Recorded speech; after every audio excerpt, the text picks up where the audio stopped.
when it comes to Israel, I don't understand at all what Biden and Harris did. The idea that they would go and pull back something that they had promised is... You're talking about the big dumb bombs. Yes, it's tone deaf, because here, when Israel's fighting America's enemies, these same enemies that say death to America, the same ones that are on college campuses funding these protests, why are we going to allow that to happen?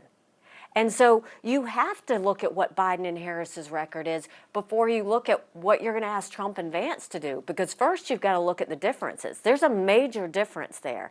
And to me, keeping America safe is our #1 priority. And right now, it's not about Republican or Democrat. It's about, is America ready to be a friend to those who have been friends to us? And do we have the moral clarity to see who our enemies are and make sure we do everything we can to prevent war in the process? So how do you respond to those who say, look, Netanyahu's not even popular in Israel? I mean, I think it's like 70% disapproval of the Israeli public against Netanyahu. We have hostage families criticizing Prime Minister Netanyahu for not doing enough. And there are people who love Israel dearly who are very concerned about how Netanyahu is, how he's prosecuting this war against Hamas in terms of all the innocent people who have been killed, and also what he's allowing to happen on the West Bank. Surely people can be critical of Netanyahu and still love Israel. Well, I will be the first one to say Americans should not weigh in on who is the head of Israel. We just need to support Israel regardless of who the head is. But I will tell you what I saw when I went to Israel.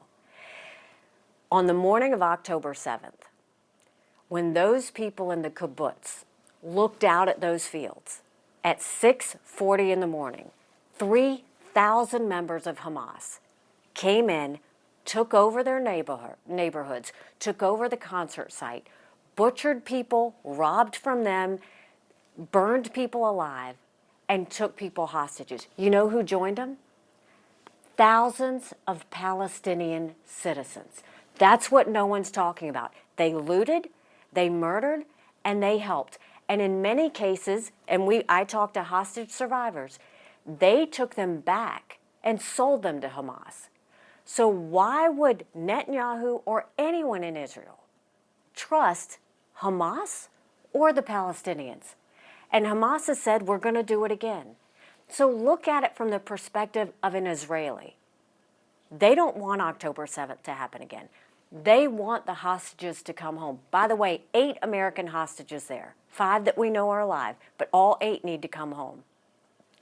Why are we not obsessed with those hostages right now? Why are we not obsessed with making sure it doesn't happen? But we should not be arguing with Israel when they are so worried about trusting Palestinians or making sure that Hamas never rules Gaza again. Those are fair things. If that had happened to America, we would be twice as angry. Everybody ran to Israel's defense on October 7th. But now that Israel's fighting back, you're going to condemn them?